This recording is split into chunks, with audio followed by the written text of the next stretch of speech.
I would like to start with the issue of სურს საუბარი დავიწყოთ უკრაინის მართლმადიდებელი ეკლესიის ავტოკეფალიის საკითხით. რადგან ეს დღეს საქართველოში ძალიან აქტიური მსჯელობის საგანია. უნდა მიულოცოს და აღიაროს თუ არა საქართველოს მთავრობამ, საქართველოს ეკლესიამ უკრაინის ეკლესიის ავტოკეფალია. ხელისუფლებას ძალიან აკრიტიკებენ ოპონენტები. არის გარკვეული მოლოდინები უკრაინის საზოგადოებაშიც, პოლიტიკურ თუ ანალიტიკურ წრეებში. როგორ ფიქრობთ, რა ნაბიჯი უნდა გადადგას საქართველო?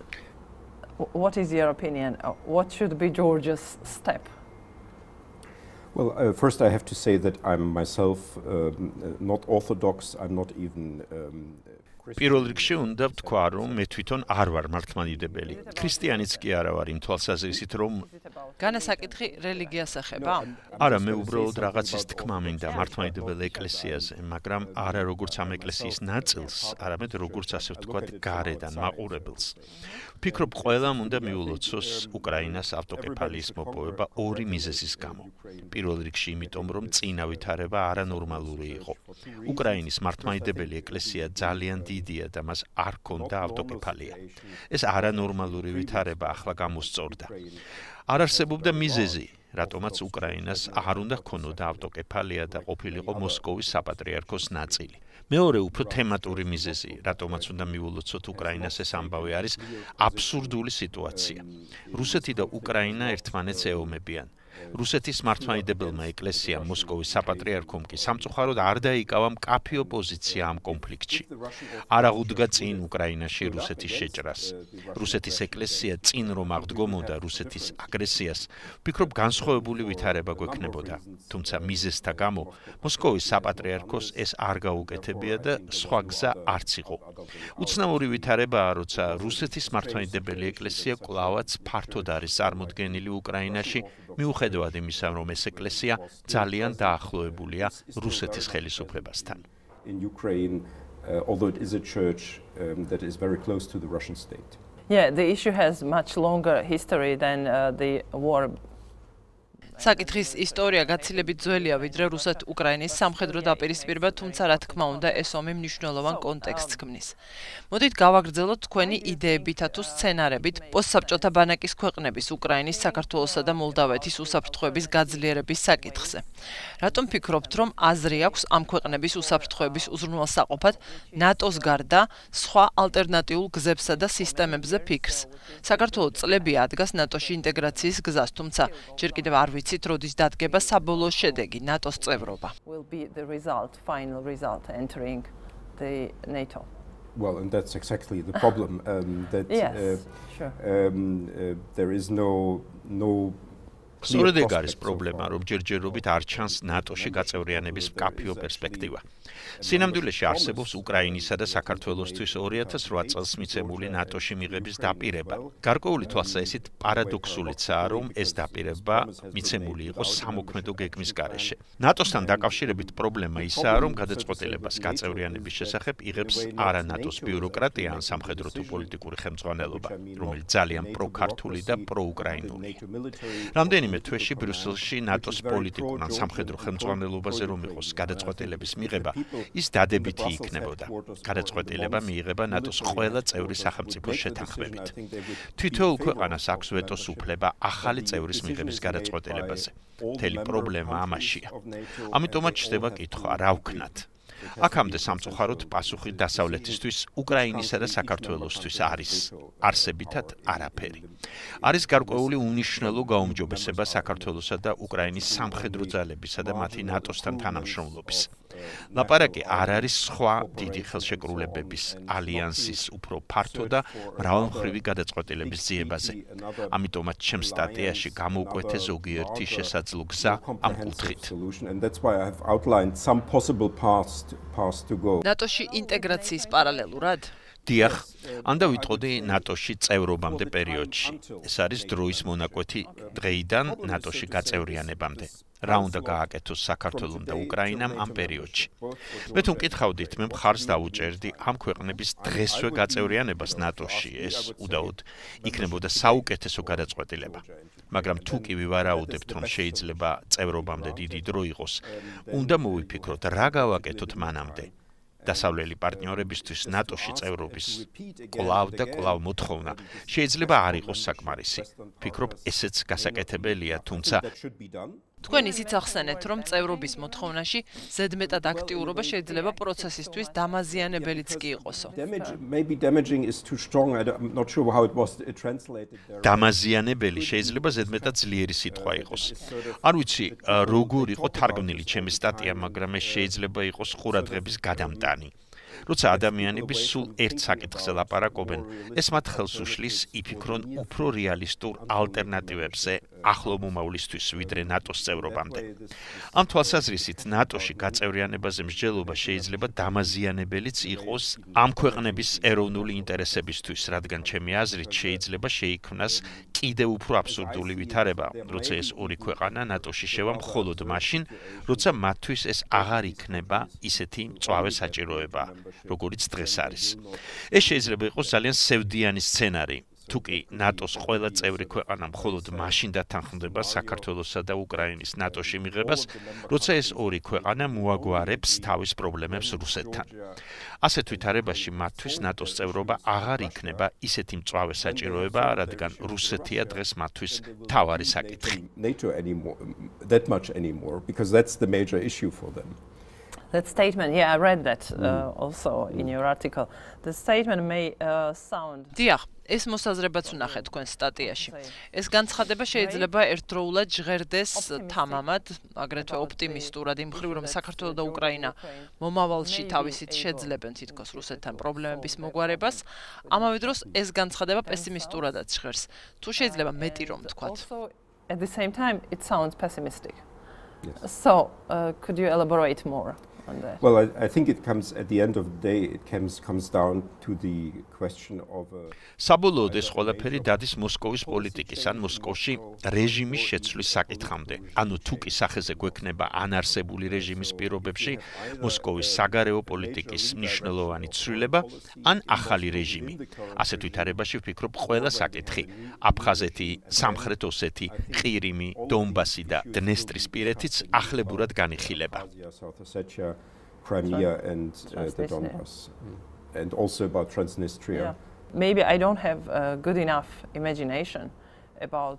შესაძლოა მე არ მაქვს საკმარისად კარგი ფანტაზია, რომ წარმოვიდგინო, რა შეიძლება მოხდეს ისეთი, რაც რუსეთს აიძულებს შეცვალოს რეჟიმი, ხედვები, საგარეო პოლიტიკა იქნება ეს თუ უსაფრთხოების ხედვები.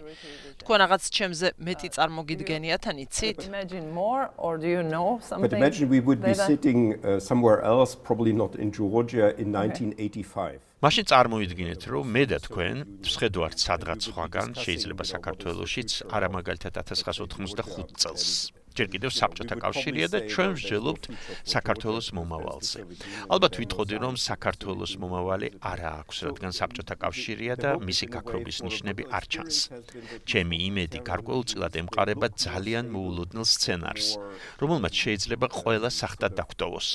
ისტორიული გამოცდილებით, ავტორიტარული რეჟიმები უფრო სტაბილურად და პერსპექტიულად გამოიყურებიან, ვიდრე სინამდვილეში არიან. შეიძლება 5 წელიწადში ყველაფერი სხვაგვარად იყოს. შეიძლება არც. ეს ვარაუდებია, მაგრამ ვფიქრობ, რუსეთის რეჟიმი ავად არის. საქმე ის არის, რამდენ ხანში გადაიზრდება ეს დაავადება მოსკოვის რეალურ კრიზისში. Into some sort of real crisis in Moscow. Okay, what is in Ukraine's and Georgia's hands?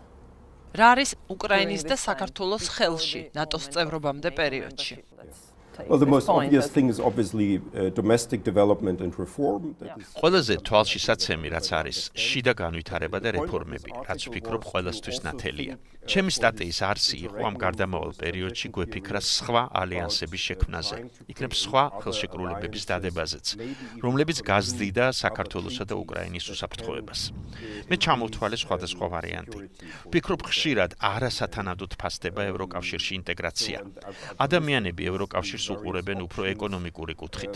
ჩემი აზრით, უკრაინისა და საქართველოსთვის ევროკავშირში გაწევრიანების მექანიზმი შეიძლება ძალიან განსხვავებული იყოს ნატოში გაწევრიანების მექანიზმისგან. სხვაგვარად იყო ცენტრალური და აღმოსავლეთ ევროპის ქვეყნების შემთხვევაში, რადგან ინტეგრაციის ეს ორი პროცესი რაღაცნაირად პარალელურად და ურთიერთკავშირში წარიმართა.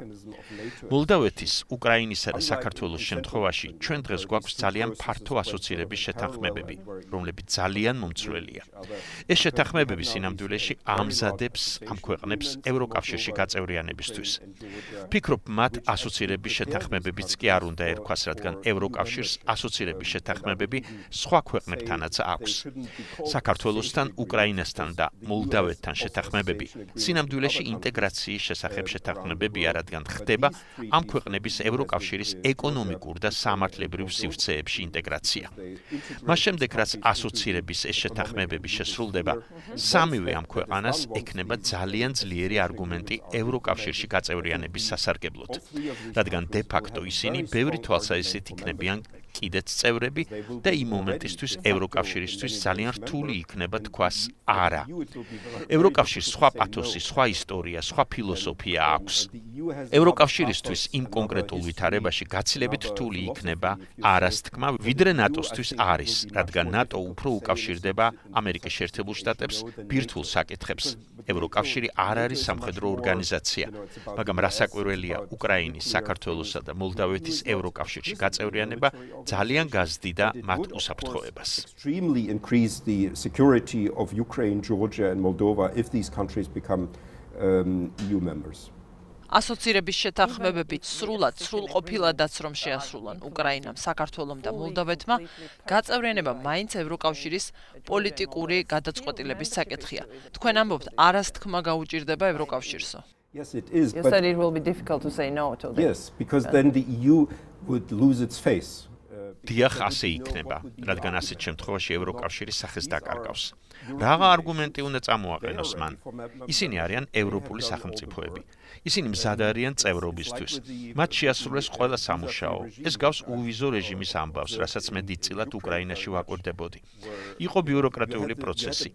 იმ დროს, როცა უკრაინა მიიღო ევროკავშირთან უვიზო მიმოსვლის რეჟიმი, რომ ყოფილიყო მსჯელობა ამ საკითხზე, შეიძლება ზოგიერთ ქვეყანას უარი ეთქვა უკრაინელი ტურისტებისთვის საზღვრების გახსნაზე. თუმცა ევროკავშირის ბიუროკრატიის ლოგიკა იყო ის, რომ ამის შეჩერება არ შეიძლებოდა. ევროკავშირის მიდგომა იყო ასეთი: თუ კი შენ შეასრულე საშინაო დავალება, შენ მიიღებ კუთვნილს. ასოცირების შეთანხმებებში არ არის რაიმე კონკრეტული პერსპექტივა ქვეყნის გაწევრიანების. მაგრამ ევროკავშირის ხელშეკრულებაში წერია, თუ არ ვცდები 59 მუხლში, რომ ნებისმიერ ევროპულ ქვეყანას შეუძლია წევრობის შესახებ განაცხადოს. ვფიქრობ, ევროკავშირი ძალიან განსხვავდება ამ თვალსაზრისით ნატოსგან. უსაფრთხოების გამო ევროკავშირის წევრობა არასათანადოდ ფასდება. ეს არის მეორე საუკეთესო ვარიანტი, მაგრამ ძალიან კარგი ვარიანტია. ევროკავშირი ახლა de facto სამხედრო ალიანსიცაა. Actually, we are talking about the სინამდვილეში ჩვენ ახლა სულ იმაზე ვლაპარაკობთ, როგორ უნდა გაიარონ საქართველომ, უკრაინამ და მოლდავეთმა მინიმალური ზიანით გზა იქამდე, ვიდრე რეალურად იქნებიან დაცულები რუსეთისგან. რეალურად სულ რუსეთსა და მისგან მომდინარე საფრთხეზე ვლაპარაკობთ ამდენი ხანია. რა უნდა ახსოვდეთ ამ ქვეყნებს, მათ მოსახლეობას, მთავრობებს, რომ არ დაკარგონ დრო და ის საუკეთესოდ გამოიყენონ. რა დააზღვევდა მათ სერიოზული ზიანისგან. რუსეთი არსად წასულა, ის აქ არის, ყველგან არის. Because Russia is there. Russia actually is here. Yes. Wherever. I think there's no comprehensive solution. არ არსებობს ყოვლის მომცველი გამოსავალი. ეს არის სევდიანი დასკვნა. ერთი გამოსავალი იქნებოდა ორმხრივი ან მრავალმხრივი ხელშეკრულება ამერიკის შეერთებულ შტატებთან, რაც მოიტანდა საგანგებო უსაფრთხოების გარანტიებს. თბილისში ვიმყოფები იმისთვის, რომ წარმოვადგინო ერთი სცენარი იმისათვის, რომ ამერიკის შეერთებული შტატები მეტად იყოს ჩართული განსაკუთრებით უკრაინისა და საქართველოს უსაფრთხოების საკითხებში. მაგრამ შესაძლებელია აგრეთვე მოლდავეთისა და აზერბაიჯანისაშიც. ამ ვარიანტის წარმოდგენას ვაპირებთ აქ თბილისში. ვფიქრობ, ეს იქნებოდა მცირე ვარიანტი ზიანისგან დაზღვევისთვის, რადგან არსებობს ამის მოდელები. მაგალითად 1953 წლის ამერიკის შეერთებულ შტატებს სამხრეთ კორეის ხელშეკრულება ხელშეკრულება, რომელიც არის უსაფრთხოების ორმხრივი გარანტია და ერთგვარ პროტოტიპად გამოდგებოდა. ამერიკის შეერთებულ შტატებს სხვა მსგავსი ხელშეკრულებებიც აქვს დადებული. არის აგრეთვე სხვა ფორმატს ამ ქვეყნების უსაფრთხოების გაზრდისთვის. შეიძლება არ შეედრებოდეს ნატოს წევრობას ან ამერიკის შეერთებულ შტატებთან ხელშეკრულებას რეგიონული ალიანსის ჩამოყალიბება.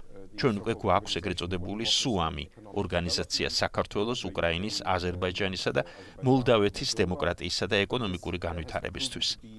ეს წარუმატებელი პროექტი აღმოჩნდა, მაგრამ თუ კი მოხდება მისი განახლება და მასში ჩართვა სხვა ქვეყნების, მათ შორის ნატოს წევრების, ამასაც შეეძლო უსაფრთხოების გაზრდა.